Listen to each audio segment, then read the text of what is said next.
வேலூரில் அவர்கள் வசித்த வீடு அவர்களுக்கு சொந்தமல்ல. வெல்லமண்டியின் முதலாளி குறைந்த வாடகைக்கு அதை கொடுத்திருந்தார். சாதாரண ஓட்டு வில்லை பழைய கட்டடம். 3 அறைகள், கூடம், தாழ்வாரம், முற்றம், பின்புறம் சிறு தோட்டம், கிணறு என பல வசதிகளுடன் இருந்தது. தாராளமாக அதில் பழக்கப்பட்ட ஜெயந்திக்கு இப்பொழுது வசிக்கும் வீடு நெஞ்சை இருக்குவது போன்று ஒரு தவிப்பை கொடுத்து கொண்டிருந்தது. அதைவிட நாள் முழுவதும் அந்த தனியார் வங்கி கட்டடத்திற்குள் தட்டெழுத்து இயந்திரத்தின் முன்னால் உட்கார்ந்திருப்பதே மேல் என்ற நினைப்பு எழுந்தது. உண்மை. கூடத்திலேயே இடப்பக்கம் இருந்த சிறிய அறையை அவள் சமையலுக்கு பயன்படுத்தினாள். முன்பு அதில் குடியிருந்தவர்களும் அதைத்தான் சமையல் அறையாக உபயோகித்திருக்க வேண்டும். கூரை வரை சுவரிலே படிந்து நின்ற கரி பூச்சி கட்டியும் கூறியது. வாயிற்புறம் ஜன்னல் இருக்கும் சிறிய அறையில்தான் அவர்களது பெட்டி படுக்கையாகவும் பத்திரப்படுத்தப்பட்டிருந்தன. இரவில் அப்பா கூடத்தில் கிடந்த பலகை மீது உறங்குவார். தரையில் பாயை விரித்து அவள் அந்த அறைக்குள் முடங்கிக் கொள்வாள். அது ஒரு தெரு வீடு. இடைச்சுவர் இரு வீடுகளுக்கும் பொது. ஜன்னல் வைக்கக்கூடாது என்பது சட்டம். அதனால் இரவில் ஒரே புழுக்கம், கொசுக்கடி உபத்திரவம், மின்விசிறி வைத்துக் கொள்ள கூட வசதி இல்லாத வாழ்க்கை. சாதாரண நாளிலேயே அவள் இரவில் அடிக்கடி எழுந்து விடுவாள். மொய் என்று ரிங்கரிக்கும் கொசு. உபத்திரவம் தாழ முடியாது கை ஒடிய ஓலை விசிறியால் விசிறி கொண்டு உட்கார்ந்து விடுவாள். அன்று இரவு அவள் தூங்கவே முடியவில்லை. நெஞ்சிலும் புழுக்கம் நிறைந்து விட்டதே.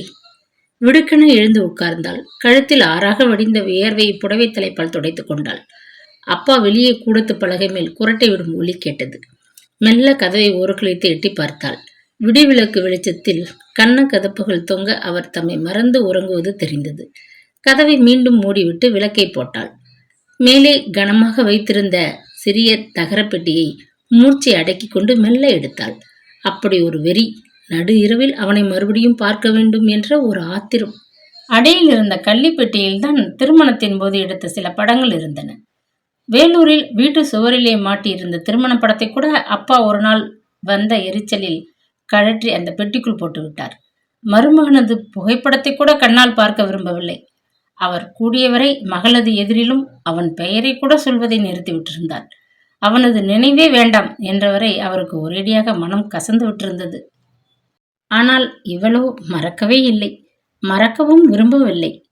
இறுதி காலம் வரை நினைத்து கொண்டே அதே நினைவில் வாழ துடித்தது அவள் மனம். அத்தனை ஆழமான அன்பு அவன் மீது. அவமானப்படுத்தியவன் மீது அப்படி ஒரு ஆசை. கேட்டால் யாரும் சிரிப்பார்கள். ஆனால் உண்மை. ஒவ்வொரு கணமும் அவன் நினைவிலேயே அவள் வாழ்ந்து கொண்டிருந்தாள். பெற்ற தாய்க்கு கூட அந்த விஷயம் ஒரு புதிராகவே இருந்தது. கள்ளிப்பெட்டியை ஓசைப்படாமல் திறந்து புத்தகங்களுக்கு அடியே கிடந்த அந்த திருமண படத்தை கையில் எடுத்தாள். அவர்கள் இருவரையும் பிரிப்பது போன்று படத்தின் குறுக்கே பெரிய விரிசல். கழுத்து நிறைய பூமாலையுடன் நெருக்கமாக நின்ற தம்பதியரை இடுப்பு வரை அளவில் பெரிதாக்கிய படம். உற்று பார்த்தால் சட்டென கன்னங்கள் நனைந்தன. உள்ளத்தில் பொங்கி ஒரு மகிழ்ச்சி புன்னகையாக உதட்டில் விரிய. எத்தனையோ எதிர்பார்ப்புகளுடன் புறப்பட்ட அந்த இளம்பெண் எத்தனை பெரிய ஏமாற்றத்துடன் வேலூருக்கே திரும்பி வந்தாள். திடீரென நினைவுகள் நீண்டதொரு சங்கிலி தொடராக எழும்பின. கண்களில் பெருகிய நீரை துடைத்து கொண்டு படத்தை மீண்டும் பார்த்தாள். முதலாக தோழி கமலத்தின் வீட்டிலே அவனை சந்தித்த போது நிமிர்ந்து பார்த்தவன் முகத்திலே பூத்து நின்ற மோகன புன்னகை, அதே புன்னகைதான் இந்த படத்திலும் காணப்பட்டது. அன்று காலை வங்கியில் டெல்லரிடம் பேசின போது கூட அதே புன்னகைதான். அந்த புன்னகைக்கு மயங்கித்தான் அவள் தன் மனதை பறிகொடுத்தாள். பிறகுதான் விளங்கியது அவன் புன்னகை பூக்கும் எரிமலை என்று. அப்பா இருமுவது கேட்டது. அவள் திடுக்கிட்டாள். இரவில் விளக்கை போட்டுக்கொண்டு என்னம்மா செய்கிறாய் என்று கேட்டார். சற்றென படத்தை காகிதத்தில் சுற்றி பெட்டிக்குள் வைத்தாள். அத்தனை துயரத்தை அனுபவித்த பின்னரும் அவன் படத்தை பார்த்தால் கூட அவள் மனம் குழைந்து விடுகிறாள். ஏன் இந்த பலவீனம்? தன்னையே கடிந்து கொண்டு தூக்கி ஓசையின்றி மரப்பெட்டி மேல் வைத்தாள். விளக்கை அணைத்துவிட்டு மெதுவாக கதவினூடே எட்டி பார்த்தாள். அப்பா பலமாக இருமிக் கொண்டு எழுந்து விட்டார். என்னம்மா, முழிச்சுக்கிட்டியா? இருமல் நடுவே திணறினார். நீங்க இருமுற சத்தம் கேட்டுச்சு, முழிப்பு கொடுத்துட்டது. அன்னைக்கு மழையில நடந்து போய் வந்ததுலேருந்து உங்களுக்கு இருமல் பிடிச்சுக்கிடுச்சு. இருங்க, கொஞ்சம் அந்த மருந்தை எடுத்துக்கிட்டு வரேன் என்றாள் அவள். வேண்டாம்மா, போய் படுமா. வேலை செய்கிற குழந்தை, தூக்கம் கேட்டால் நல்லதில்லம்மா. கூடத்து அலமாரியை திறந்தாள். முதல் வரிசையில் அவள் வாங்கி வந்த இருமல் மருந்து திறக்கப்படாமலே இருந்தது. ஒரு வாய் கூட சாப்பிடல போல இருக்குதே. கேட்டபடி மருந்து புட்டியை திறந்தாள். இந்த இருமலும் இந்த முட்டி வலி எல்லாமே கட்டையோட போகட்டும்னு விட்டுட்ட. நீ ஏன் காசை வீணாக்கிட்டு இருக்க? சேர்த்து வச்சாலும் நாளைக்கு உனக்கு உபயோகமா இருக்கும் முணுமுணுத்தார். மகள் ஸ்பூனில் கொணர்ந்த மருந்தை குடித்துவிட்டு போய் படுமா என்று உத்தரவிட்டபடி அவர் தலையணை மீது சாய்ந்து கொண்டார். அலமாரியை மூடிவிட்டு அவள் தன் அறையில் பாய் மீது வந்து அமர்ந்தாள். தூங்க மனம் வரவில்லை. அப்பாவின் மனதில் தழும்பி நின்ற வேதனை அவளையும் தான் வாட்டி வதைத்துக் கொண்டிருந்தது. அவர் தமது வெறுப்பையும் கசப்பையும் அவ்வப்பொழுது வார்த்தைகளில் உதிர்த்தார். அவள் விழுங்கிக் கொண்டு வேதனையில் வெந்தாள். அவ்வளவேதான். அருந்து போன சிந்தனை மீண்டும் நினைவுக்கு தொடராகியது. முதலாக அவனை அவள் கமலா வீட்டில் சந்தித்த போது அது எதிர்பாராத சந்திப்பு. வாழ்க்கையில் ஏமாற்றமும் கூட அவளுக்கு எதிர்பாராததுதான். கமலாவிற்கு கல்யாணமாகியிருந்தது. அவள் கணவன் பம்பாயில் வேலையில் இருந்தான். குடியிருக்க வசதியான வீடு கிடைக்காததால் கமலா பிறந்த வீட்டிலேயே இருக்க வேண்டி வந்தது. அவ்வப்பொழுது அவளுடைய கணவன் வந்து போவது உண்டு. இம்முறை அவன் வந்தபோது மகிழ்ச்சியான செய்தியோடு வந்திருந்தான். அவனுக்கு கோயம்புத்தூருக்கு மாற்றல் கிடைத்துவிட்டது. கம்பெனியின் கிளை நிறுவனத்திலே ஒரு நல்ல பதவிக்கு மாற்றம். அத்துடன் குடியிருக்க வீடும் எளிதாக கிடைத்துவிட்டது. மனைவியை கூடவே அழைத்துச் செல்ல வந்திருந்தான். அவன் தனியாக வரவில்லை. பம்பாய் நிறுவனத்தில் அவனுடன் வேலை செய்த நண்பன் மதுரையைச் சேர்ந்தவன். கூடவே 4 நாள் வேலூரில் தங்கியிருக்க சம்மதித்து வந்திருந்தான். கமலா தையல் கலையில் மிகவும் தேர்ந்தவள். ஒழிந்த நேரங்களில் அவளிடம் தையல் கற்றுக்கொள்ள எதிர் வீட்டுக்கு ஓடுவது ஜெயந்தியின் வழக்கம். புதிய தினசில் பாவாடை லேஸ் ஒன்றை பின்ன தோழிக்கு சொல்லிக் கொடுத்திருந்தாள் கமலா. தொடர்ந்து பின்னிய ஜெயந்திக்கு சிறு குழப்பம்.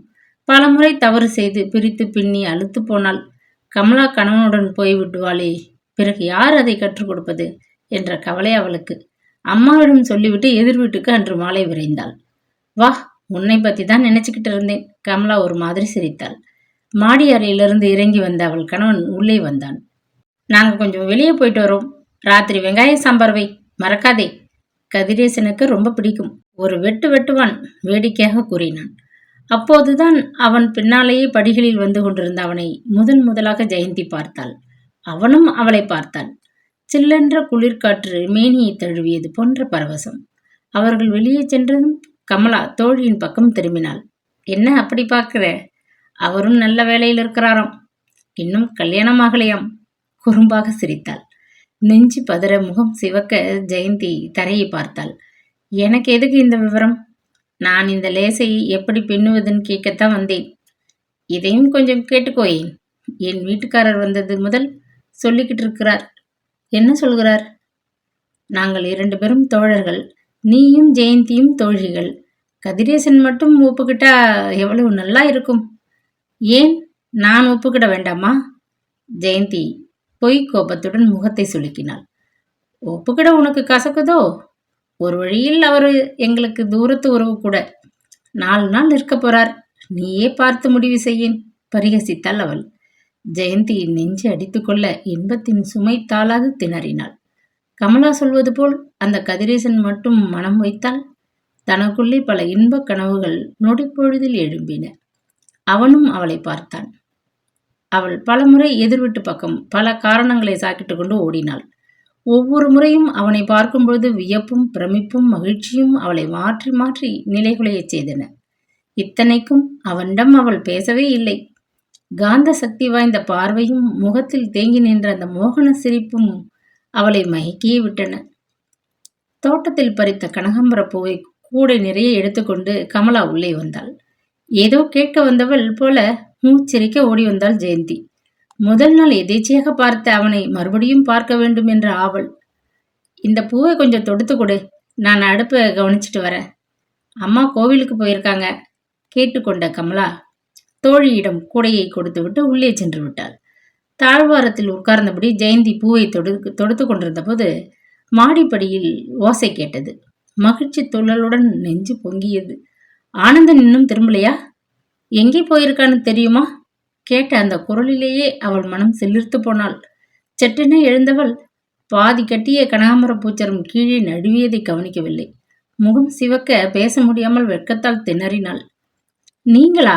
நான் என் நண்பன் ஆனந்தன் மனைவி கமலா அண்ணின்னு நினைச்சிட்டேன். மன்னிச்சுக்கோங்க. புன்னகை பூத்தபடியே அப்பால் சென்று விட்டான். ஏதோ அற்புதம் நிகழ்ந்து விட்டது போன்ற கட்டுக்கடங்காத மகிழ்ச்சி அவளுக்கு. அவன் அவளிடம் பேசிவிட்டானே! பிரமிப்புடன் அவன் சென்ற வழியை பார்த்து மெய்மறந்து நின்றாள். என்னது, அப்படி மரமாயிட்ட? என்ன கூப்பிட்டா நான் சொல்லியிருப்பேனே. அப்படி என்ன பயம்? அவர் என்ன கடிச்சு முழுங்கிடுவாரா? சுத்த பட்டிக்காடு. அடுப்படியிலிருந்து திரும்பிய கமலா அன்புடன் கடிந்து கொண்டாள். மீண்டும் பூ தொடுக்கும் வேளையில் இருவரும் அமர்ந்தனர். அவருக்கு அம்மா மேல ரொம்ப பாசம். அவங்க பேச்சுக்கு மறு பேச்சே சொல்ல மாட்டாராம். அவங்களுக்கு நாங்கள் ஒரு கடுதாசி எழுதி போட போறோம். என்ன எழுத போறீங்க? எங்கள் எதிர் வீட்டுல ஒரு அழகான பெண் இருக்கா. வயசு 18. பம்பரமா வீட்டு வேலை செய்வாள். 10வது வரை படிச்சிருக்காள். வீணை கூட வாசிப்பாள். ரொம்ப நல்ல குணம். உங்கள் மகன் கதிரேசனுக்கு ஏற்றவள்னு எங்கள் அபிப்பிராயம். ஒரு நடை வேலூருக்கு வந்தால் அவளை நீங்கள் நேரிலேயே பார்க்கலாமே என்று எழுத போட போகிறோம். உனக்கு வேற வேலை இல்லை. முன்ன பின்ன தெரியாத ஆளோட என்னை ஜோடி சேர்க்க பார்க்கிற? நீ பொல்லாதவள். வெளியில் கோபமாக நடித்தாள் ஜெயந்தி. கமலா சொன்னபடியே கடிதம் எழுதி போட்டாள். அவள் மனதிற்குள்ளேயே மகிழ்ந்து போனாள். கமலா நினைத்ததை முடிப்பவள். ஊருக்கு புறப்படும் முன்னர் கதிரேசனின் தாயாருக்கு ஒரு கடிதம் எழுதி போடும்படி தன் தந்தையை வற்புறுத்தி இருந்தாள். அவரும் உடனடியாக தண்டபாணியின் குடும்பத்தை பற்றி விவரமாக கடிதம் எழுதி அனுப்பினார். சில தினங்களுக்கு பின் அமிர்தம்மாள் பெண் பார்க்க நேரிலேயே வேலூருக்கு புறப்பட்டு வந்துவிட்டாள். ஜெயந்தியை அந்த அம்மாளுக்கு பிடித்துவிட்டது. பேச்சுவார்த்தைகளும் வேகமாக நடந்தன. 1 மாதத்திற்கு பின் கதிரேசன் அவள் கழுத்தில் தாலியையும் கட்டிவிட்டான். எல்லாம் அவ்வளவு வேகம். அவளாலேயே நம்ப முடியாத அளவு விரைவில் நடந்தேறியது. முதலில் அவர்கள் இருவரும் பம்பாய்க்கு புறப்பட்டு சென்று தனி குடித்தனம் தொடங்குவது, பின்னர் தாயார் அங்கு வந்து சேர்ந்து கொள்வது என்று தீர்மானம். அந்த நீண்ட பயணத்தின் போது வழி நெடுகிலும் அவள் கணவன் அவளிடம் எதுவும் பேசவில்லை. ஏன்? தன் பெற்றோர்களை நினைத்த மாத்திரம் கண்ணீர் பொங்கிக் கொண்டு வந்தது அவளுக்கு. கட்டுப்படுத்த இயலாது ஜன்னல் மீது சாய்ந்தபடி விசும்பினாள். எதுக்கு அழுக? அழ வேண்டியவன் நான். முகத்தை தொடச்சிக்க. எல்லாரும் பார்க்கறாங்க. மானம் போகுது. அடிக்குரலில் அவளுக்கு மட்டும் கேட்கும்படி அதட்டினான் அவன். தூக்கி வாரி போட்டது அவளுக்கு. அவளை மயக்கிய அந்த மோகன புன்னகை மறைந்து முகம் கடுகடுவென இருந்ததைக் கண்டு திகிலுற்றாள். அவள் என்ன குற்றம் செய்தாள்? எதற்காக அவள் மீது கோபம்? பொங்கி வந்த அழுகியை அடக்கினாள். புடவை தலைப்பால் முகத்தை துடைத்தபடி வெளியே இருளை வெறித்தபடி பயணத்தை தொடர்ந்தாள். விடியற்காலை வேளை. கொலாபாவில் அந்த சிறிய மாடி கட்டிடத்தில் 3வது தளத்து பகுதி. அவர்கள் கதவை திறந்து ஜாமான்களை உள்ளே வைத்தனர். அவன் குளியலை முடித்து வந்தான். நீ போய் குளிச்சுட்டு உன் ஜாமான்களை எடுத்து வச்சுக்க. பிளாஸ்குடன் வெளியே சென்று விட்டான். கதவை தாளிட்டு கொண்டு குளித்து முடித்து உடை மாற்றினாள். வெகு நேரம் சென்ற பிறகே அவன் திரும்பி வந்தான். காப்பியும் தோசையும் கொண்டு வந்திருக்கேன். நான் ஆபீஸுக்கு போகணும். கதவை முடிக்க. உனக்கு பசிச்சா சமைச்சு சாப்பிட்டுக்க. ஜாமான்கள் எல்லாம் டப்பாக்களில் அலமாரியில் இருக்குது, பார்த்துக்க. பாலுக்கும் ஏற்பாடு செய்துட்டேன். ராமன் கொண்டு வருவான். என்னென்னவோ இனிய எதிர்பார்ப்புகளுடன் அன்பான மொழிகளுக்கு ஏங்கி நிற்கும் அவளிடம் அவளுடைய கணவன் ஏதோ ஒரு வேலைக்காரிக்கு உத்தரவிடுவது போல் விசித்திரமாக நடந்து கொள்கிறானே. இது ஏன்? அவன் போன பின்பு கதவை மூடிக்கொண்டு உட்கார்ந்திருந்தாள். இப்படி அப்படி திரும்பினால் இடித்து விடுவது போன்ற குறுகலான அறைக்குள்ளே கைதி போல் அடைபட்டு விட்ட உணர்வு. அவளுக்கு அழுகை அழுகையாக வந்தது. கொஞ்ச நேரம் விக்கி விக்கி அழுது விட்டாள். திடீரென்று கதவு தட்டப்பட்டது. வெளியே நின்றவனைக் கண்டு அவளுக்கு மிகவும் பயமாக இருந்தது. ராமன் வந்திருக்கிறேன். இந்தியில் கூறியபடி பால் புட்டிகளையும் ஓர் அலுமினிய கிண்ணத்தில் தயிரையும் வைத்துவிட்டு போய்விட்டான். பின்னர் அவள் தெரிந்து கொண்டாள். வீட்டு வேலைகள் செய்ய உதவும் அவனை எல்லோரும் ராமா என்றுதான் அழைப்பார்கள் என்று. 10 பாத்திரம் தேய்த்து, துணி துவைத்து, வீடு பெருக்கி துடைத்து என்று வேலை செய்யும் ராமா அவர்களுக்கு பால் மட்டும் வாங்கித்தர ஒப்புக்கொண்டிருக்கிறான். வீட்டு வேலைகளை அவள் செய்ய வேண்டும் என்றும் புரிந்து கொண்டு விட்டாள். வீட்டு வேலைகளை பற்றி அவள் சளைத்து விடவில்லை. வசதியாக வாழ்ந்து வழக்கமில்லாத குடும்பத்து பெண் அல்ல. அழுது ஓய்ந்த பின்னர் ஜாமான்களை தேடி பிடித்தாள். தேவையான பாத்திரங்களை எடுத்து குழாயடியில் தேய்த்து கழுவினாள். இருந்ததை வைத்துக்கொண்டு சமையலை முடித்தாள். பகல் பொழுதும் நகர்ந்து மாலை வந்தது. ஆனால் அவனை காணவில்லை. எப்பொழுது வருவேன் என்று கூட சொல்லவில்லையே. கவலையுடன் மின் விளக்கை பொருத்தினாள். மேஜை மீது இருந்த அலாரம் கடிகாரம் டிக் டிக் என்று அடித்துக் கொண்டிருந்தது. எங்கேயோ பக்கத்து பகுதிகளின் கதவுகள் சாத்தப்படும் சத்தம். அடுத்த பகுதியில் கணவன் மனைவி இருவரும் வேறு மொழியில் உறக்க பேசி சிரித்து மகிழ்ந்து கொண்டிருந்தனர். இரவு வெகு நேரம் கழித்து அவன் வந்தான். கதவை தட்டிய போது அவளுக்கு திறக்கவே பயம். யார்? யார் வருவாங்க? நான் தான். வேற போக வழி இல்லை, வீட்டுக்கு வந்துட்டேன். சிடுசிடுப்புடன் உள்ளே வந்தான் கதிரேசன். அவள் அரண்டு போனாள். சாப்பாடு ஆறிப்போச்சு, விரைவா சுட வைக்கிறேன். அவள் திரும்பினாள். வேண்டாம், நீயே சாப்பிட்டுக்க. நான் ஹோட்டல்ல சாப்பிட்டாச்சு. இனிமே எனக்காக நீ காத்திருக்க வேண்டாம். நீயே சமைச்சிக்க, பசிச்சா சாப்பிட்டுக்க. என்ன அப்படி பார்க்கற? கேட்டபடி காலணிகளை கழற்றி அதை மூலையில் விட்டெறிந்தான். கோட்டை கழற்றி வீசினான். மற்ற ஆடைகளையும் தரை மீது வீசிவிட்டு லுங்கி ஒன்றை கட்டிக்கொண்டு வந்தான். கீழே தாறுமாறாக கிடந்த துணிகளை அவள் பொறுக்கி சேர்த்தாள். ஒழுங்காக அவற்றை மடித்து நாற்காலி மீது போட்டுவிட்டு அடுப்பை மூட்டி பாயாசத்தை சூடாக்கினாள். டம்ளரில் ஊற்றிக்கொண்டு அவள் வந்தபோது அவன் படுக்கையை தரை மீது விரித்து போட்டுக்கொண்டு காலை பேப்பரை விரித்து படித்தபடி உட்கார்ந்திருந்தான். பாயாசம் வச்சிருக்கேன், அதையாச்சும் சாப்பிடுங்க. அவள் வெட்கத்துடனும் தயக்கத்துடனும் அவனிடம் டம்ளரை நீட்டியபடி மறுபுறம் முகத்தை திருப்பிக் கொண்டாள். நம்ம அழகான கல்யாணத்துக்கு பாயாசம் ஒரு கேடா? தலையில் ஓங்கி அடித்த வேதனையில் டம்ளரை அவன் வாங்கி கொண்டு விட்டான் என்ற குழப்பத்தில் பிடியை தளர்த்தினாள். மறுகணம் அவன் உறக்க கத்தியபடி எழுந்தான். அசடே, பாயாசத்தை மேல ஊத்தி, சே! ஒரே பிசுபிசுப்பு, எறும்பு கடிச்சு தொலைக்கும். கத்தியபடி குளியல் அறைக்குள் ஓடி புகுந்தான். குழாயை திருப்பிவிடும் ஒலி கேட்டது. நடுங்கி போனாள். கீழே சிந்திவிட்ட பாயாசத்தை ஈரத் துணியால் வழித்தெடுத்தாள். பிறகு துப்புரவாக தரையை சுத்தம் செய்தாள். மீண்டும் படுக்கையை தட்டி தயாராக போட்டு வைத்தாள். வேறு ஒரு வேட்டியை சுற்றி கொண்டு வந்தான் அவன். எரித்து விடுகிறவன் போல் கண்களில் கனல் தெரித்தது. பட்டிக்காட்டு சனியனை என் தலையில கட்டி வச்சிட்டாங்க. இங்கிதம் தெரியாத மக்கு பிளாஸ்திரி. மூஞ்சியை பாரு, முகரையை. அவள் பறக்க பறக்க விழித்தாள். எங்க ஜெயந்தி அழகு பெண்ணாச்சே, அவள் அம்மா பெருமையாக சொல்வாளே. அப்படிப்பட்ட முகத்தில் அவன் என்ன குறை கண்டான்? எதற்காக இத்தனை கோபம்? ஆத்திரமும் அழுகையும் பொத்து கொண்டு வர அவள் விம்மி விம்மி அழத் தொடங்கினாள். அழு, நல்லா அழு. நீ வாய்விட்டு அழற, நான் மனசுக்குள்ளேயே அழுதுகிட்டு இருக்க. எல்லாம் என் தலை எழுத்து. கடுமையுடன் அதட்டிவிட்டு படுக்கையை சுருட்டி கொண்டு வெளியே அந்த சிறிய பகுதியின் முன்பக்கத்தில் போட்டான். அரை கதவை காலால் உதைத்து தள்ளி மூடிவிட்டு போய்விட்டான்.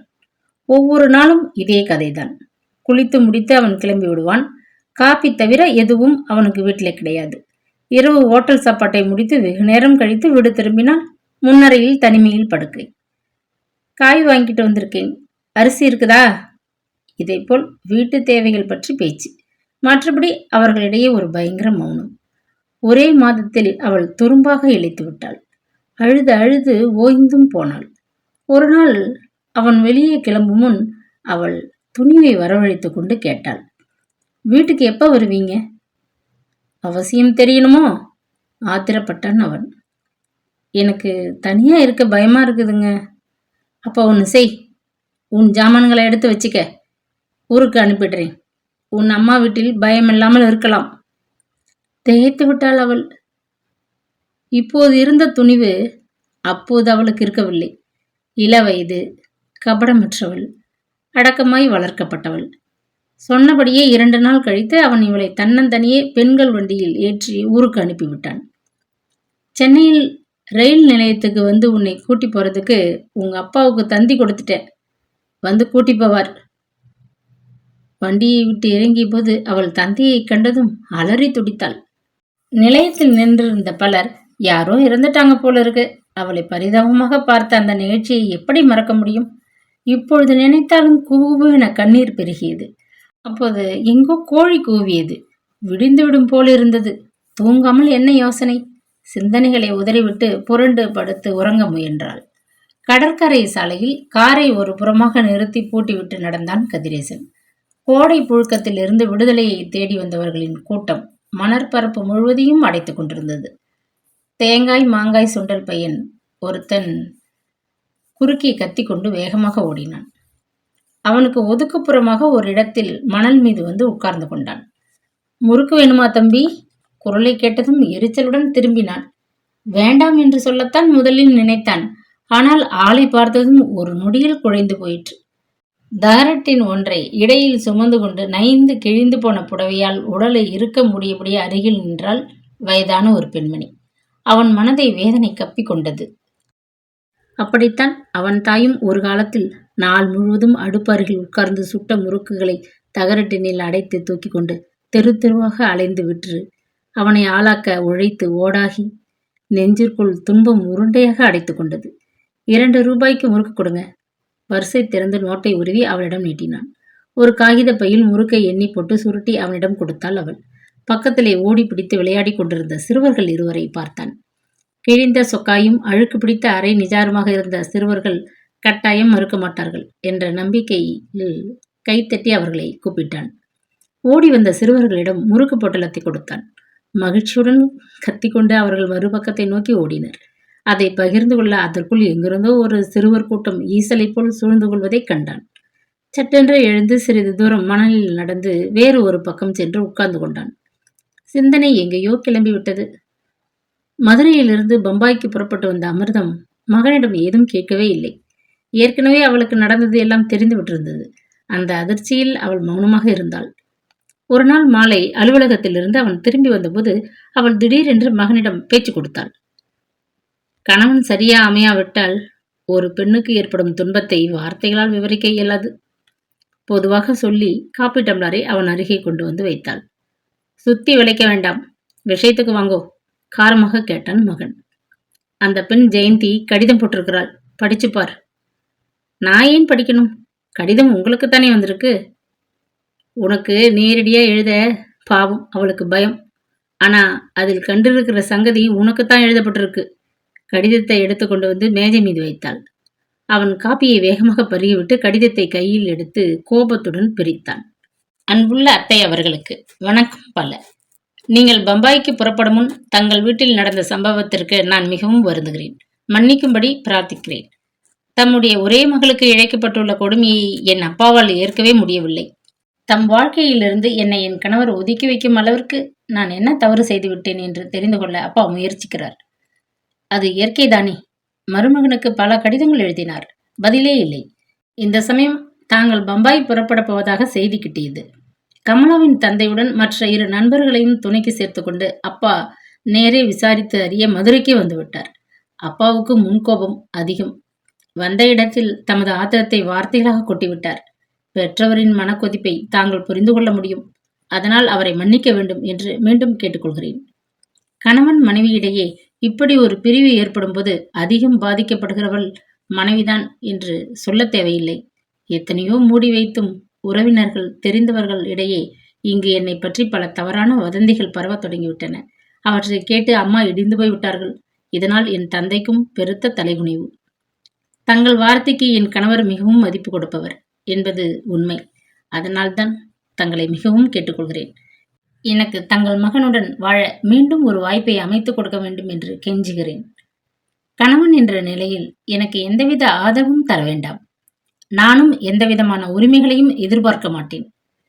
தங்களுடைய மருமகள் என்ற நிலையில் தங்களுக்கு உதவி செய்ய என்னை அங்கு தங்களோடு தங்க அனுமதித்தால் போதுமானது. இதனால் என் பெற்றோர்கள் தலை நிமிர்ந்து நடப்பார்கள். என் மேல் சுமத்தப்பட்டிருக்கும் வீண் பழி சுமை குறையும். அத்தை, என் கண்ணீரை துடைத்து உதவி செய்யுங்கள். தங்கள் அன்புள்ள ஜெயந்தி. உங்கள் வீட்டு வேலைக்காரியாகவாவது இருக்க அனுமதியுங்கள் என்று பெண்கள் புலம்பும் அந்த பழைய கதை இது. கடிதத்தை வெறுப்புடன் வீசி போட்டான் கதிரேசன். மனைவியை தள்ளி வைப்பது மட்டும் புதுவித கதையோ? உன் பாட்டன் முப்பாட்டன் காலத்தில் இருந்த பெண்ணுக்கு ஆண் வழங்கும் அநீதி, சீறினால் அமிர்தம். ஜெயந்தி இங்கே வருவது என்பதோ என்னோடு சேர்ந்து வாழ்வது என்பதோ முடியாத காரியம். என் முடிவான தீர்மானம் இது. அவள் அப்படி என்ன குற்றம் செய்தால் அதையாவது சொன்னால் தேவலையே. உங்கள் கண்ணீருக்கும் வற்புறுத்தலுக்கும் கட்டுப்பட்டு அவளை கட்டிக்கொண்டேன். பெரிய தவறு செய்துவிட்டேன் என்று பின்னால் தான் புரிந்தது. பிரதிமாவை என்னால் மறக்கவே முடியலையே. நான் என்ன செய்யட்டும் அம்மா? உரத்த குரலில் அவன் கத்தினான். முகமெல்லாம் இரத்தமாக சிவந்து போயிற்று. கண்களில் லேசாக நீர் தழும்பி நின்றது. அமிர்தம் திகைத்து போனாள். அவன் அப்படி கொதித்து எழுவான் என்று அவள் எதிர்பார்க்கவே இல்லை. முடிவாக உன் தீர்மானம்தான் என்ன? ஜெயந்திக்கு நானாவது ஒரு பதில் போட வேண்டும் இல்லையா? தனிவான குரலில் மெதுவாக கேட்டாள். உங்களுக்கு ஜெயந்தி வேணுமென்றால் அழைத்து வைத்துக் கொள்ளுங்கள். ஆனால் நான் இங்கே கூட தங்கியிருக்க மாட்டேன். வேற எங்கேயாவது தனியாக வசிக்க இடம் தேடிக்கொள்வேன். நல்லா யோசிச்சு நீங்களே முடிவு செய்து கொள்ளுங்கள். மகன் வேணுமா, மருமகள் வேணுமா? வயசு காலத்துல என்னென்னவோ நினைச்சிட்டு இருந்தேன். கடைசியில நீ என்ன பழி வாங்கிட்ட கதிரேசா. இது ஒரு கேள்வியா? உன்னை பிரிஞ்சு என்னால வாழ முடியாதுன்னு உனக்கே தெரியும். விம்மி அழுது கொண்டே அவள் உள்ளே சென்று விட்டாள். அதற்கு பின் அந்த வீட்டில் ஜெயந்தி என்ற பெயரையே அவள் உச்சரிக்க துணியவில்லை. காற்று வாக்கில் குப்பென்று கதம்ப மலரின் மனம் கிளுகிளுவென்று செறிபொலி. கதிரேசன் திரும்பி பார்த்தான். ஓர் இளம் ஜோடி மகிழ்ச்சியுடன் பேசியபடி மணலின் மீது அவன் அருகே சற்று தள்ளி வந்து அமர்ந்து கொண்டனர். புதுமண தம்பதிகள் போலும். அந்த பெண்ணின் கழுத்திலே மஞ்சளாக மின்னிய தாலி சரடு பளிச்சென்று அவன் கண்ணில் பட்டது. ஒரு சிலிர்ப்புடன் மறுபடியும் கடல் பக்கம் பார்வையை திருப்பிக் கொண்டான். அவர்களின் பேச்சு குரல் காற்றுடன் கலந்து அவன் காதில் வந்து விழுந்தது. ஒண்டியா வீட்டுல கொட்டு கொட்டுன்னு உட்கார்ந்துருக்கிறேன், பயமா இருக்கு, அவள் சினிங்கினாள். 4 பேரோடு இருந்துவிட்டு இப்போ தனியா கணவனோட தனி குடுத்தனம் செய்ய வந்திருக்க. பட்டணவாசம் முதல்ல அப்படித்தான் இருக்கும், அப்புறம் பழகிவிடும். நீ பயப்படுவேன்னு தெரிஞ்சுதான் நான் வேலை முடிஞ்சதும் வீட்டுக்கு பறந்தோடி வரேன். வேணுமானா என் அம்மாவை ஊரிலிருந்து வரவழைக்கட்டுமா? வேண்டாங்க, அவங்க வந்தால் இப்படி நாம் தினசரி கடற்கரை சினிமான்னு கிளம்ப முடியுமா? கொஞ்ச நாளைக்கு நாம் 2 பேரும் தனியா இருப்போம். அது சரி, உண்மையில எனக்கு கொஞ்சம் கோபம். நான் வர்றதுக்குள்ள பக்கத்து வீட்டு பெண்ணை துணைக்கி கூட்டிக் கொண்டு மளிகை கடைக்கு ஏன் போனேன்? உங்களுக்கு இன்னைக்கு பிறந்த நாள் ஆச்சே, பாயாசம் வைக்கணும்னு ஆசையா இருந்தது. முந்திரி பருப்பு ஏலக்காய் இதெல்லாம் இல்ல, வாங்கி வரப்போனேன். பாயாசம் ரொம்ப நல்லாத்தான் இருந்தது. நான் வந்து ஸ்கூட்டர்ல உன்னை கூட்டிக் கொண்டு போயிருப்பேன். அத்தனை தூரம் நடந்து போய் வந்தாயோன்னு நினைச்சு வேதனைப்பட்டேன். கால்கள் வலிக்குதா? அன்புடன் கேட்டான் கணவன். நீங்கள் கூட தினமும் எத்தனையோ தூரம் வேலைக்கு ஸ்கூட்டரை ஓட்டிட்டு போய் வரீங்க. வீட்டுக்கு எத்தனை அலுப்பா வரீங்க. அலுப்பெல்லாம் தெரியாமல் இருக்கத்தானே நான் வீட்டுக்குள் நுழைந்ததும் என் கன்னத்திலே போங்க, 4 பேர் இருக்கிற இடத்துல என்ன பேச்சு? அவள் வெட்கத்துடன் சிரித்தாள். குற்ற உணர்விலே நெஞ்சு வேகமாக துடிக்க, காதுகள் நெருப்பாக எரிய கதிரேசன் அங்கிருந்து எழுந்து காரை நோக்கி வேகமாக சென்றான். பொழுது அமர்ந்து இருள் வேகமாக பரவி வந்தது. சாலை விளக்குகள் பளீர் என்று எரியத் தொடங்கின. கடல் ஓயாது அலைகளை சுருட்டி கொண்டிருந்தது. இதமான குளிர்காற்று வீசிக் கொண்டிருந்தது. ஆனால் அவன் உள்ளத்திலே ஒரு பெரிய உலைக்களம் திகுதிகுவென்று எரிந்து கொண்டிருந்தது. அமைதியே இல்லையே. காரின் கதவை திறந்து உள்ளே உட்கார்ந்தான். வீட்டுக்கு செல்ல காரை கிளப்ப சாவியை கையில் எடுத்தான். வீட்டிலே அவனை எதிர்கொண்டு அழைக்க யார் இருக்கிறார்கள்? ஒரே வெறுப்பு. பெருமூச்சுடன் அப்படியே இருக்கையில் சாய்ந்து விட்டான். அன்று அவனது அலுவலகத்தில் அரை நாள் தான் வேலை. வங்கியும் பகலோடு மூடிவிடப்படும் என்று அவனுக்கு தெரியும். திடீரென்று ஒரு விசித்திர எண்ணம் ஏற்பட்டது. அலுவலகத்திலிருந்து அரை மணிக்கு முன்னதாகவே அவன் கிளம்பிவிட்டான். காரை அந்த வங்கிக்கு அருகே கொண்டு வந்து நிறுத்தி கொண்டு காத்திருந்தான். வேலை முடிந்து வங்கியில் இருந்து பலர் வெளிப்பட்டு கொண்டிருந்தனர். அவர்களையே அவன் உன்னிப்பாக கவனித்தான்.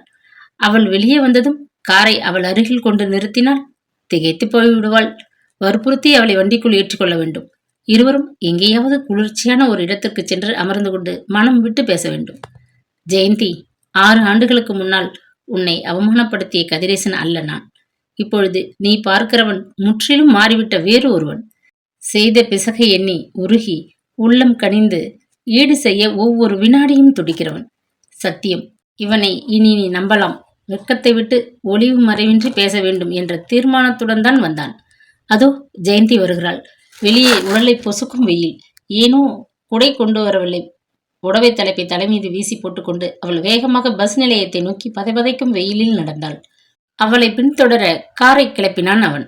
எதிர்பக்கத்து நடைபாதையில் அவள் விரைந்து சென்று கொண்டிருந்தாள். சாலையில் இரு பக்கமும் போக்குவரத்து நெருக்கமாக இருந்தது. மேலே காரை ஓட்டிச் சென்று தகுதியான இடத்தில் அவள் நடந்த பக்கம் திருப்பி கொண்டு வருவதற்குள் வேகமாக வந்து நின்ற பஸ்ஸில் அவள் ஏறிக்கொண்டு விட்டாள்.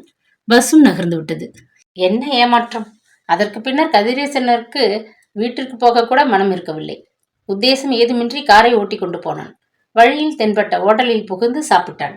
உணவு கூட அன்று நஞ்சாக கசந்தது. ஆனாலும் வீட்டிற்கு சென்று குளிர்சாதன அறையில் நுரை ரப்பர் படுக்கை மீது ஓய்வாக சாய்ந்து கொள்ள மனம் ஒப்பவில்லை. மண்டையை பிளக்கும் வெயிலில் ஜெயந்தி கால் கடுக்க நடந்து அந்த நெருக்கமான சந்திலே வறுமையும் வேதனையுமாக வாழ தவிக்க விட்டுவிட்டு அவன் மட்டும் சுகபோகங்களில் திளைப்பதா? மிருகங்கள் கூட துணைக்கு இழைக்காத கொடுமை. படிப்பு, பதவி இவை இருந்தும் என்ன? அவளிடம் மிருகத்திலும் கேவலமாக அல்லவா அவன் நடந்து கொண்டு விட்டான்.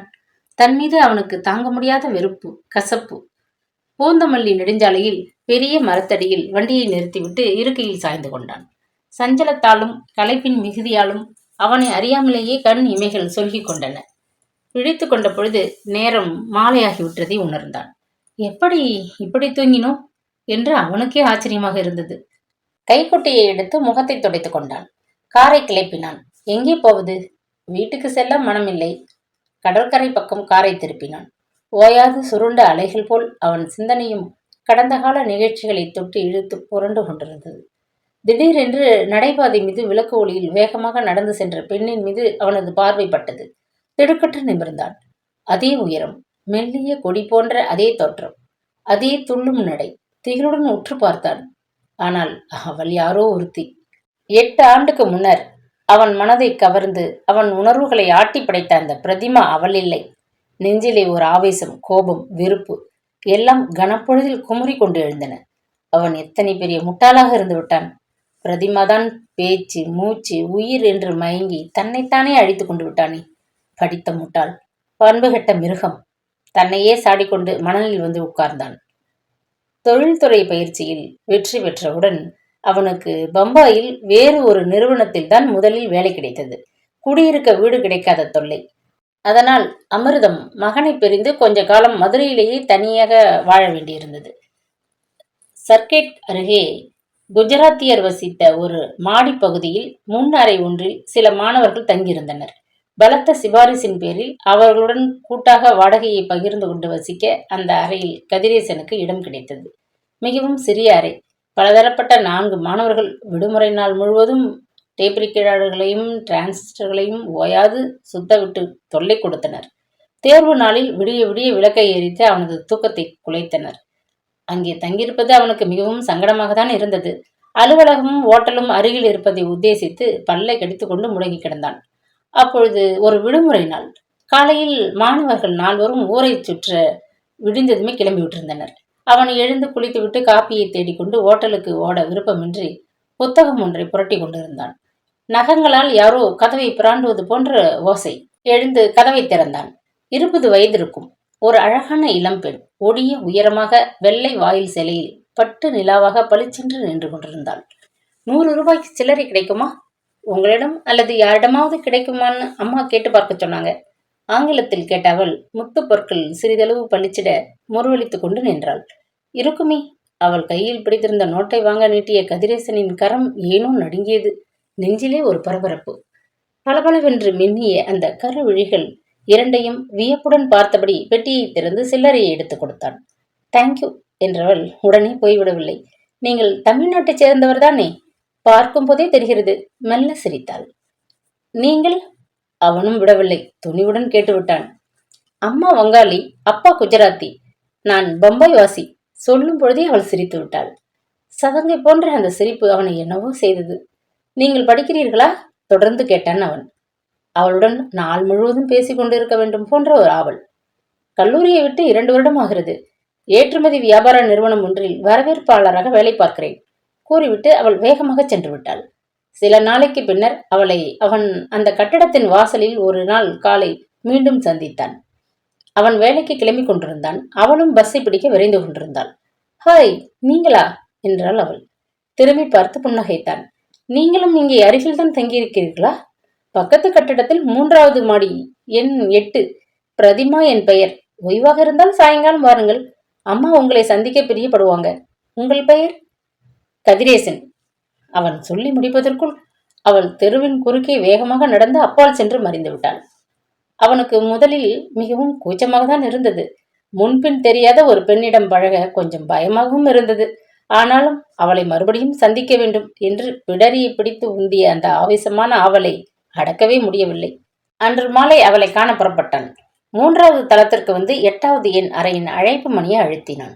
கதவை திறந்த பெண்மணி தன் புடவை தலைப்பை தலைமீது இழுத்து மூடிக்கொண்டாள். அவள்தான் பிரதிமாவின் தாயார் என்று கதிரேசன் புரிந்து கொண்டான். அம்மாவும் பெண்ணும் தனியே ஒரு சிறு பகுதிக்குள் வாழ்ந்து கொண்டிருந்தனர். அவளது வருமானத்தில் தான் குடுத்தனம் நடந்தது. வசதியாக ஒரு காலத்தில் வாழ்ந்தவர்கள்தான். குடும்பத் தலைவர் மாரடைப்பில் மரணம் அடைந்த பின்னர் வாழ்க்கையில் சரிந்து போய்விட்டனர். சுருக்கமாக அவர்களை பற்றி தெரிந்து கொண்டான். தன்னை பற்றியும் அளவோடு சொல்லிக் கொண்டான். வெகு நேரம் அவர்களுடன் பேசிக் கொண்டிருந்து விட்டு ரொட்டியும் தேநீரும் சாப்பிட்டு விட்டு கிளம்பினான். இப்படி தொடங்கிய அவர்களின் நட்பு மிகவும் நெருக்கமாக தொடங்கியது. அலுவலகத்திற்கு போன நேரம் தவிர மீதி பொழுதில் அவன் பிரதிமாவுடன் அப்படி ஒரு ஈர்ப்பு. சாதாரணமாக ஆரம்பித்த நட்பு முற்றி காதலாகி திருமணம் செய்து கொள்வது என்ற தீர்மானத்தில் வந்து நின்றது. ஒரு நீண்ட விடுமுறையின் போது தாயின் வேண்டுகோளை தட்ட முடியாது கதிரேசன் மதுரைக்கு வந்திருந்தான். பரவலாக செய்தி எப்படியோ அமிர்தம் வரை எட்டி விட்டிருந்தது. கல்யாணத்திற்கு வேறு இடத்தில் தன் மகனுக்கு பெண் தேடிக் கொண்டிருந்தாள் அவள். தாயின் வற்புறுத்தலை தாங்க முடியாது முடிவில் அவன் உண்மையை அவளிடம் சொல்லிவிட்டான். அமிர்தம் ஒரு பத்தம்பசிலி. தன் வயதான காலத்தில் தன்னை நன்றாக கவனித்துக் கொள்ள தன் உறவுக்குள்ளேயே மருமகளை தேடி எடுக்க விரும்பினாள். மொழி வேறு மாநிலம் வேறு என்ற பெண்ணை மகன் தேர்ந்தெடுத்து விட்டதை அறிந்து நடுங்கி போனாள். கதிரேசா, சொல்வதை கேள், இந்த எண்ணத்தை விட்டுடு, வேண்டாம். இங்கேயே ஒரு தமிழ் பெண்ணாக பார்த்து உனக்கு பிடிச்ச இடத்திலேயே கட்டிக்கொள். என்னை பத்தியும் கொஞ்சம் யோசிச்சு பார். அந்த பெண்ணோட எனக்கு ஒத்து வராது போயிட்டா வயசு காலத்துல நான் ரொம்ப திண்டாடி போவேன். நல்லா நினைச்சுப்பார். கெஞ்சினாள், மிஞ்சினாள், அழுதாள். ஆனால் ஒன்றுக்கும் கதிரேசன் அசைந்து கொடுக்கவில்லை. பிரதிமாதான் அவன் மனைவி என்று முடிவு செய்து விட்டான். வேறு சிந்திப்பதில் பயனில்லை. பிடிவாதமாக மறுத்து விட்டான். அப்படின்னா நான் மதுரையிலேயே தங்கி விடுறேன். உன் மனசுக்கு பிடிச்சவளை கட்டிக்கொண்டு நீ பம்பாயில் வாழலாம். என்னால் அங்கே வந்து இருக்க முடியாது. தாயாரும் தீர்மானமாக சொல்லிவிட்டாள். கரைகாணா காதலுக்கு முன் தாய் பாசம் தோல்வி அடைந்தது. பம்பாய் திரும்பியதும் உடனடியாக பிரதிமாவை பதிவு திருமணம் செய்து கொண்டு வாழ்க்கையை இனிதாக தொடங்கி விடுவது என்ற உறுதியுடன் அவன் திரும்பினான். உங்களுடன் முக்கியமாக ஒன்று பேச வேண்டும். ஜுஹு பீச்சுக்கு போகலாமா? அழைத்தாள் பிரதிமா. சந்திர மண்டலத்துக்கு வரீங்களா என்றாலும் அவன் தயார். அப்படி ஒரு மயக்கம் அவள் மீது.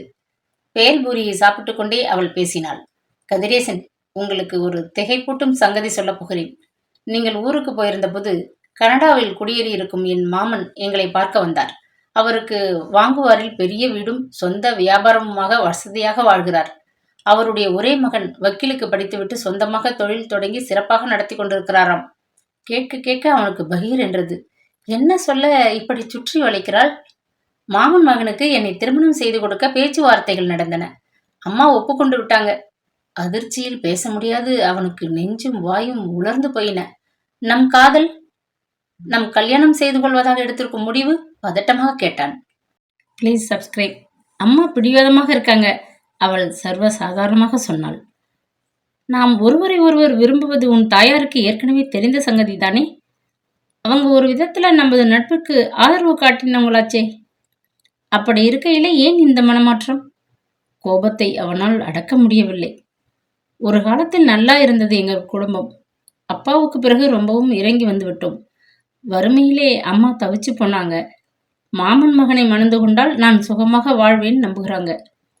உங்களால் அப்படிப்பட்ட ஒரு வாழ்க்கையை தர இயலாதுன்னு தர்க்கிக்கிறாங்க.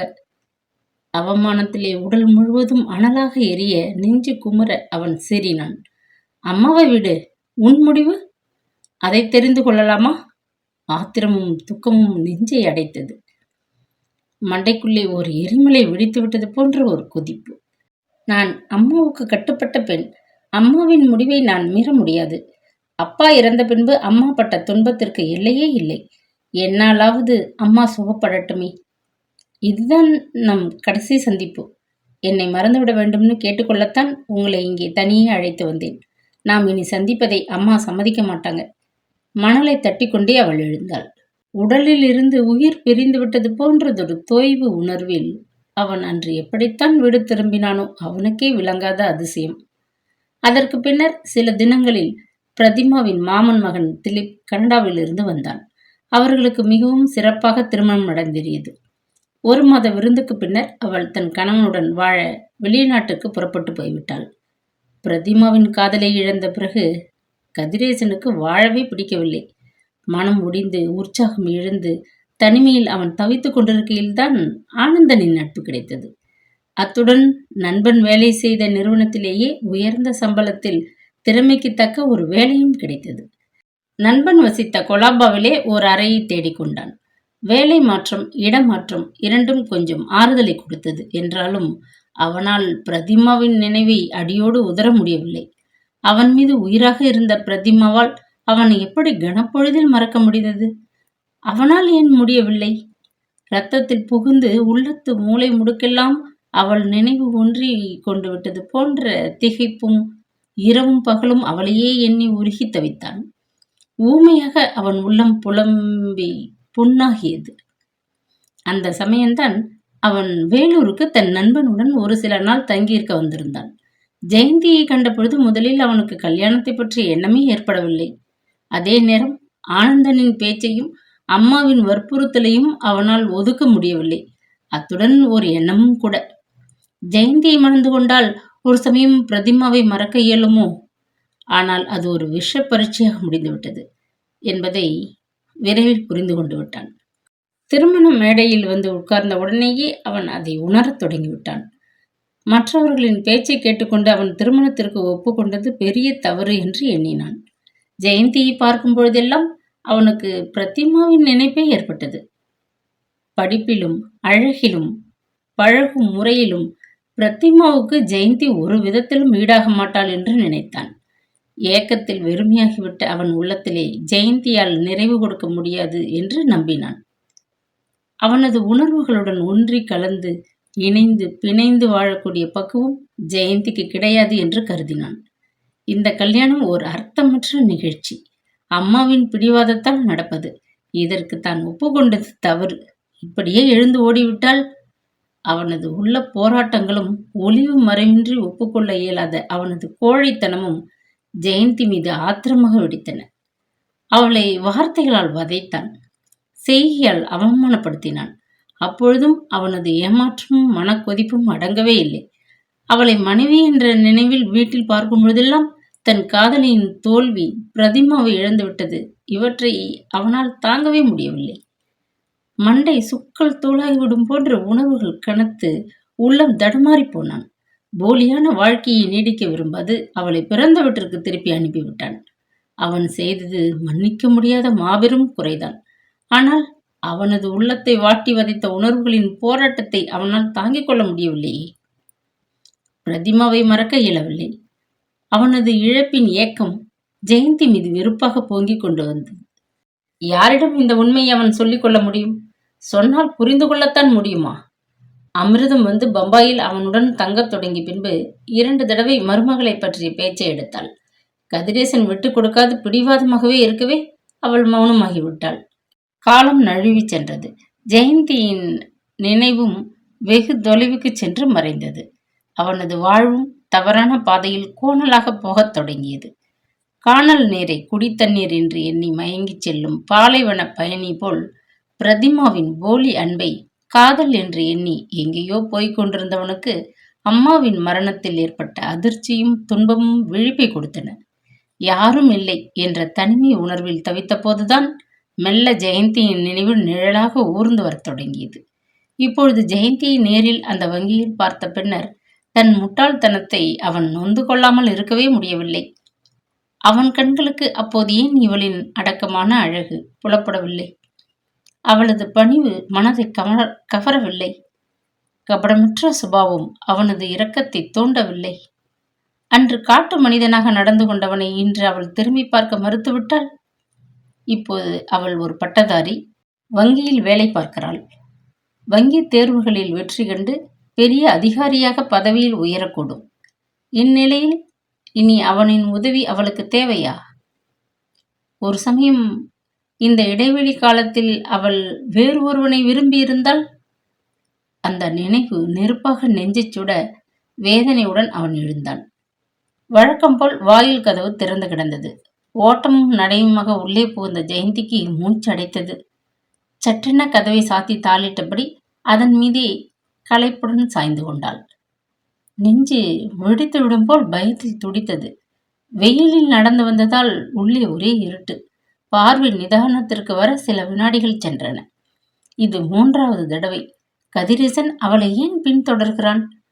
வழியில் மடைக்கு பேச்சு கொடுத்து விவாகரத்துக்கு ஒப்புக்கொள்ளும்படி அவளை வற்புறுத்தத்தான் இந்த சூழ்ச்சியோ? அன்று வங்கிக்கு வந்தது கூட இந்த நோக்கமாகத்தான் இருக்கும். துக்கும் நெஞ்சை கனமாக அழுத்தியது. கண்களில் நீர் தழும்பியது. உள்ளே போகக்கூட மனமின்றி கதவை பிடித்து கொண்டபடியே நின்றிருந்தாள். கசப்பான நினைவு கண்முன் விரிந்தது. பொங்கிய அழுகையை சமாளித்துக் கொண்டு ஈரமான கன்னங்களை துடைத்து கொண்டாள். மகனுடன் குடுத்தனம் செய்ய பம்பாய்க்கு புறப்பட்டு சென்ற மாமியாருக்கு அவள்தான் துணிவாக அந்த கடிதம் எழுதினாள்.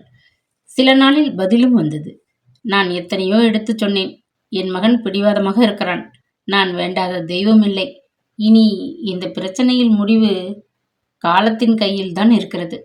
பொறுமையாக இரு என்பதைத் தவிர எனக்கு வேறு எதுவும் சொல்லத் தோன்றவில்லை. ரத்ன சுருக்கமான பதில். படித்ததும் அவள் மனம் இடிந்து போய்விட்டாள். அழ முடியாத அளவு துயரத்தால் மனம் மரத்து போய்விட்டது. சில நாளைக்கு பின் கதவு இடுக்கு வழியே தபால்காரன் தள்ளிவிட்டு போன மற்றொரு கடிதத்தை ஆவலுடன் எடுத்து பார்த்தாள். அவளுடைய கணவனின் கையெழுத்து. ஆசையும் பயமும் உந்த நடுங்கும் விரல்களால் கடிதத்தை பிரித்தாள். நாம் இருவரும் ஒன்றாக வாழ்வது என்பது நடக்க இயலாத செயல். போலியாக இந்த உறவை நீடிக்க வைப்பதில் இருவருக்கும் பயன் ஏதும் இல்லை. வக்கீலை கலந்து ஆலோசித்தேன். நீயும் நானும் மனம் ஒப்பினால் இந்த பந்தத்தில் இருந்து விடுதலை பெற முடியும் என்கிறார். எனவே விவாகரத்து பற்றி தீவிரமாக சிந்தித்து உன் முடிவை தெரிவிக்கவும். இதனால் ஏற்படும் எல்லா செலவுகளையும் ஈட்டுத் தொகையையும் நான் ஏற்க தயாராக இருக்கிறேன். கடிதத்தை படித்தவள் அதிர்ச்சியினால் மயக்கமடைந்து விட்டாள். தாயின் மடி மீது தலையை சாய்த்து கொண்டு தாழ்வாரத்தில் கிடப்பதை உணர்ந்தாள். அப்பாவும் கமலாவின் தந்தையும் அருகே கவலையுடன் அமர்ந்திருந்தனர். உடம்புக்கு இப்போ எப்படிம்மா இருக்கு? தாயார் கண்ணீர் உகுத்தாள். நான் இன்னமும் ஏன் செத்து போகலேம்மா? போயிட்டதான் நினைச்சிட்டேன். விம்மிய மகளை பார்க்க முடியாதவராய் துண்டை முகத்தில் மூடியபடி வாசலுக்கு ஓடினார் அப்பா. துக்க நிகழ்ச்சி நடந்த வீடு போல அன்று அவர்கள் வீட்டில் அப்படி ஒரு அலங்கோலம். அந்த கடிதத்திற்கு அவள் பதில் எழுதவே இல்லை. அதற்கு பின்னர் அப்பாதான் மருமகனுடன் கடித தொடர்பு வைத்துக் கொண்டார். வக்கீல் வீட்டிற்கு அலையாக அலைந்தார். அவரது ஆலோசனைப்படியே பலவித முறைகளையும் தெரிவித்து கடிதம் எழுதி பார்த்தார். எல்லாம் கிணற்றில் போட்ட கல்லாயின. அவன் தொடர்ந்து நீண்ட மௌனத்தை கடைபிடித்தான். அவன் தாயாருக்கு உடம்புக்கு அதிகமான போது போட்ட கடிதத்திற்கும் பதில் இல்லை. அவளது மரண செய்தியை தெரிவித்த போது கூட 2 வரி அனுதாப செய்தி வரவில்லை. முடிவில் அவள் மாமியாரும் இறந்து போனதை பற்றியும் அவன் தெரிவிக்கவில்லை. இப்படி வாழ்வு சாழ்வு எது ஒன்றிலும் அவளுக்கு சம்பந்தம் இல்லை என்று ஒரேடியாக ஒதுக்கிவிட்டவன் ஏன் இப்பொழுது அவளை பின்தொடர்கிறான்? காரணம் கட்டாயம் இருக்கத்தான் இருக்கிறது. தண்டபாணி மருமகனை பற்றி மறந்துவிட்டாலும் உறவினர்கள் மறக்கவில்லை. அவ்வப்போது அவர்களை பார்க்க வந்தவர்கள் காப்பியையும் பலகாரத்தையும் சாப்பிட்டுவிட்டு பதிலுக்கு அவள் மனதை கலவரப்படுத்திவிட்டுத்தான் போய்க் கொண்டிருந்தனர். உன் மருமகனை பம்பாய் விமான நிலையத்தில் பார்த்த. முன்னை விட ஆள் ஜோரா இருக்கான். ஆனா நடவடிக்கை தான் மோசமாக்கிட்டது. ஜாடையாக மாமா சொன்ன செய்தி. என் மகனை பார்க்க பம்பாய் போன போது கதிரேசனை தாதர் பக்கம் ரயில் நிலையத்தில் பார்த்த. ஆமா, அவன் கூட ஒரு பொண்ணு இருந்துச்சே, அது யார்? இப்படி ஒரு செய்தி. ஒருவேளை அவளை கட்டிக்கத்தான் நம்ம குழந்தையை இப்படி இம்சை செய்கிறானோ பாவி. இது பெரியப்பாவின் கதை. பம்பாயே சிரிக்குது. இதே போக்கில் போனால் கதிரேசன் உருப்பட்டால் போலதான். எத்தனை சம்பாதிச்சால் என்ன? சிகரெட், குடி, பெண்கள் சிநேகிதம். சேச்சே, நம்ம பசங்க வெளியூர் போனவே கெட்டு போயிடுதுங்க. அதனால்தான் என் மருமகனுக்கு இங்கேயே கிடைச்ச வேலை போதுமையான்னு கண்டிச்சு சொல்லிட்டேன். அப்பாவின் நண்பர் அடித்து பேசி உதிர்த்த தகவல். நாளுக்கு ஒரு கதையும் பொழுதுக்கு ஒரு செய்தியுமாக நாட்கள் நகர்ந்தன. அவற்றை கேட்டு அவமானத்தினால் அணு அணுவாக அவள் சிதைத்தாள். கதிரேசன் கண்டபடி வாழ்கிறான். வேறு ஒருத்தியை மணக்க திட்டமிட்டு விவாகரத்து கேட்கிறான் என்ற அளவிற்கு தெரிந்து கொண்டிருந்தாள். ஆனால் அதற்கு அவள் அசைந்து கொடுக்க போவதில்லை. வாழா வெட்டியாக வம்பர்கள் வாயிலே விழுந்து புரண்டாலும் அக்கறை இல்லை. கதிரேசன் மனைவி என்ற நிலையில்தான் அவளது கடைசி மூச்சு அவளை விட்டு பிரியும். எக்காரணத்தை கொண்டும் உரிமையை விட்டுவிடப் போவதில்லை. தன் மனதிற்குள் அவள் திடமாக ஏற்றுக்கொண்ட சவால் இது. அதை முறியடிக்க அவன் இப்பொழுது முயற்சிக்கிறான். யாரையோ மணக்க விரும்பி நேரடியாக அணுகி விவாகரத்து வாங்கத்தான் இப்படி பின்னால் தேடிக்கொண்டு வருகிறான். அப்பாவிடம் பேச துணிவு இல்லை. பெண்ணை வழியில் மடக்கி எளிதாக வழிக்கு கொண்டு வந்து விடலாம் என்ற எண்ணமோ. கதிரேசன் சென்னையில் இருப்பது அவளுக்கு தெரியும். அத்துடன் அவனது வஞ்சக எண்ணமும் புரிந்துவிட்டது என்று அப்பாவிடம் சொன்னால், நீ வந்துட்டியம்மா? அப்பா சமையல் அறையிலிருந்து கூப்பிட்டார். திடுக்கிட்டு விழிப்படைந்தவள் போல் முகத்தை புடவை தலைப்பால் துடைத்து கொண்டாள் ஜெயந்தி. சமையல் அறையில் அப்பா மண்ணெண்ணெய் அடுப்பை பற்ற வைத்திருந்தார். திக்கு முக்காடு செய்யும் அளவுக்கு அறைக்குள் மண்ணெண்ணெய் நாற்றம். அவருக்கு பழக்கமே இல்லாத வேலை. திரியை தாழ்த்த மறந்து விட்டதால் புகையும் நாற்றமுமாக சூழ்ந்து கொண்டிருந்தன. தள்ளிடுங்கப்பா, எதுக்கு நீங்க சிரமப்படுறீங்க? நான் தான் வந்துடுவேனே. கஞ்சியை சுட வைக்கலாம்னு எழுந்தேனம்மா. கதிரேசனை பற்றிய சிந்தனையில் குழம்பிக்கிட்டு இருந்தவளுக்கு நினைப்பில்லை. வேலைக்கு போகும் முன் அப்பாவுக்கு தயாரித்து வைத்த கஞ்சி சூடாக ஃப்ளாஸ்கில் ஊற்ற மறந்து விட்டிருந்தாள். மன்னிச்சுவோங்க அப்பா, இருமலோட நீங்க கஷ்டப்படுறீங்க. உங்களை தனியே விட்டுட்டு வேலைக்கு போகிறதே தப்பு. அத்தோட பசியா விட்டுட்டு போயிட்டேன். அதை நினைச்சா மனசு ரொம்ப கஷ்டப்படுது. அவள் அடுத்து திரியை சீர் செய்து அடுப்பை ஒழுங்காக எரிய விட்டாள். விரைவாக கஞ்சியை சூடாக்கி டம்ளரில் ஊற்றி எடுத்து கொண்டு வந்து கூடத்திற்கு வந்தாள். அப்படியே அந்த சங்கதியையும் அப்பாவிடம் சொல்லிவிட வேண்டும் என்ற ஒரு துடிப்பு. சாப்பிடுங்கப்பா, இன்னும் கொஞ்ச நேரத்தில் பூண்டு ரசம் வச்சு புதினா துவையலோட சூடா சாதம் சமைச்சு போடுறேன். வெறும் கஞ்சியை குடிச்சா உடம்புல தெம்பு எப்படியப்பா வரும்? சொன்னபடி அருகே வந்து பலகை மீது உட்கார்ந்தாள். எனக்கு நம்பிக்கையே இல்லையம்மா. வெறுப்புடன் கஞ்சியை எடுத்து ஒரு மடங்கு விழுங்கி விட்டு, ஒரு துண்டு பாக்கு எடுத்துட்டு வா, வைத்த புரட்டுது என்று தண்டபாணி அரற்றினார். என்னப்பா செய்து, ஏன் எப்படியோ இருக்கீங்க? பதற்றமாக அருகில் வந்து அவர் நெற்றியை அவள் தொட்டாள். திடுக்கிட்டு போனாள். கடுமையான காய்ச்சலால் அப்பா அவதிப்படுகிறாரே. எப்போ பிடிச்சி காய்ச்சல்? என்கிட்ட சொல்லவே இல்லையே. கலவரத்துடன் அவரை பலகை மீது மெதுவாக சாய்ந்த வாக்கில் படுக்க வைத்தாள். காலையிலேயே நேரத்தோட வேலைக்கு கிளம்பிடுற, என் கஷ்டத்தை வேற சொல்லி உன்னை கலவரப்படுத்துவான்னு கம்முன்னு இருந்துட்டேன். வயிற்று குமட்டுது, வாந்தி எடுத்து களைத்து போயிடுச்சு. ஒரு வாய் கஞ்சியாவது சூடாக்கி சாப்பிடலாம்னு தான் எழுந்தேன். திணறினார் அவர். அப்பா, அவள் துக்கத்தினால் திணறினாள். அழாதே, என் கவலையெல்லாம் ஒன்னே ஒண்ணுதான். எனக்கு ஏதாச்சும் ஆயிட்டா முன்ன பின்ன பழக்கம் இல்லாத இந்த ஊரில் தனியா சின்ன பொண்ணு நீ என்னம்மா செய்வ? அதையே நினைச்சு நான் பயந்து நடுங்குகிறேம்மா, கலங்கினார் அவர். அப்படியே நேர்ந்துட்டால் அனாதையாக அவள். இவ்வளவு பெரிய சென்னை நகரில் பகீர் என்ற உணர்வு அடிவயிற்றில் சில்லிட்டது. துன்ப நினைவை உதறினாள். அப்பா, தக்க மருந்து சாப்பிட்டா எல்லாம் சரியா போயிடும். அதுக்குள்ளார மனசு தளர்ந்து போகலாமா? ஜெயந்தி அன்புடன் கடிந்து கொண்டாள். உன் வாழ்க்கையை ஒழுங்கு செய்ய பல தடவை முயற்சித்தேனம்மா, பலன் இல்லாது போச்சு. அதனால் கோழையாகிட்டேன். வயசும் நோயும் என் சக்தியெல்லாம் இப்போ குடிச்சிட்டுது. இனி உனக்கு நான் ஆதரவு தரும் தந்தை இல்லம்மா.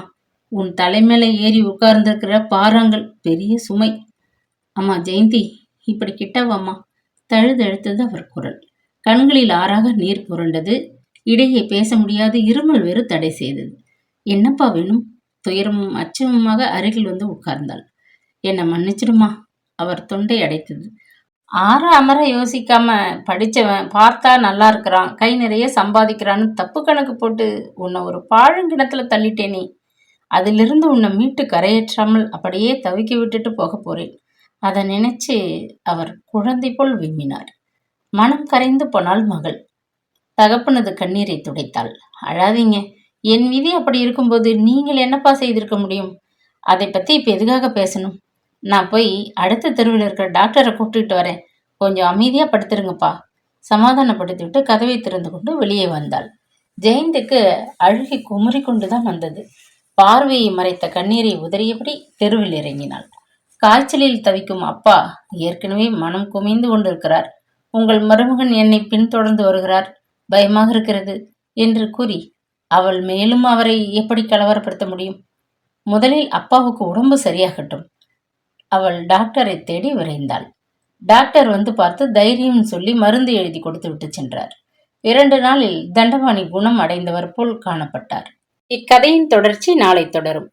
சப்ஸ்கிரைப் பண்ணிட்டு பெல் ஐக்கானையும் கிளிக் பண்ணிட்டீங்கன்னா நாங்கள் போடுற வீடியோ உடனுக்குடன் வந்து சேரும்.